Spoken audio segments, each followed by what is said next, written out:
Welcome back, everyone. You're with CNN, and this is Connect the World. I'm Jim Clancy. Well, returning to one of our top stories now, those police raids and media arrests in Turkey.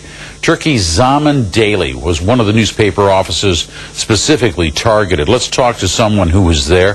Sevgi Akarcesme is a columnist for Zaman, and she joins me now from Istanbul. Great to have you with us. Just describe to us what happened, how this all came down, because you did expect it. Yes, unfortunately it was expected, which is already grave enough for a democracy, for freedom of expression and press. It's an anonymous Twitter account, a whistleblower named Fuat Avni, has been sort of revealing a possible operation, a crackdown against critical media and all other dissidents since Thursday. And it was first Thursday night that we went to the newspaper at night and stand there for vigil in solidarity with our editor-in-chief Ekrem Dumanlı, who was finally detained this afternoon. I want to take you back 1 year to when your newspaper ostensibly supports Fethullah Gulen. They give him a lot of press. They like his ideas. But it was the Gulen movement, if you will, that really pointed a finger, and supporters of the movement that pressed a corruption campaign that saw the arrest of ministers, some of the sons. It saw bankers being brought in. It found shoeboxes stuffed with cash, a lot of charges of corruption, and it would seem this is Mr. Erdogan's response 1 year later to remind everybody he's now in charge. He is the president.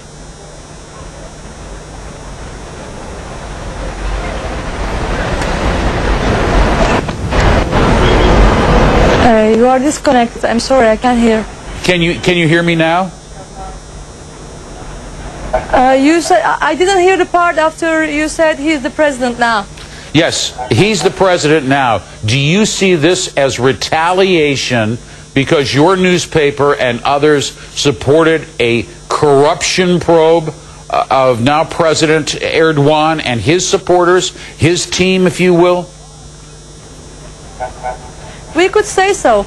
Even though there is no, Erdogan has been holding the Hizmet movement, the Gulen movement, responsible for the corruption operations that involves his close family members, including his son.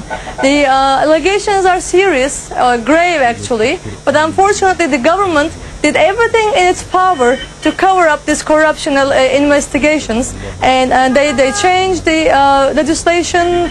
They dismissed thousands of prosecutors and police officers, and they tried to silence critical media which refused to forget about the corruption allegations, and Zaman, our newspaper, was one of them. And this is an attempt to silence free media in Turkey, as simple as that. This is not a struggle. This is not simply a struggle between the Gulen movement and the government. I'm afraid the others are going to follow. The others remaining few critical media, because unfortunately the majority of the media in Turkey, especially the televisions, are under the control of the government.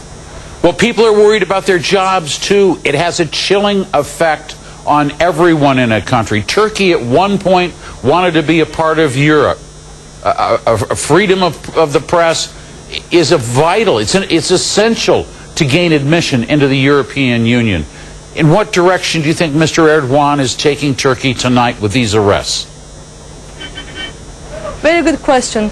To be honest, Jim, I was among those people who supported this government in its initial years, because I was persuaded, looking at their initial reforms towards the European Union. I just thought that, I was convinced that they are moving towards Brussels, not anywhere else. But currently, every single step that Erdogan is taking proves that he is taking us to at least, Moscow or, Beijing, or any other authoritarian regime, unfortunately, instead of Brussels.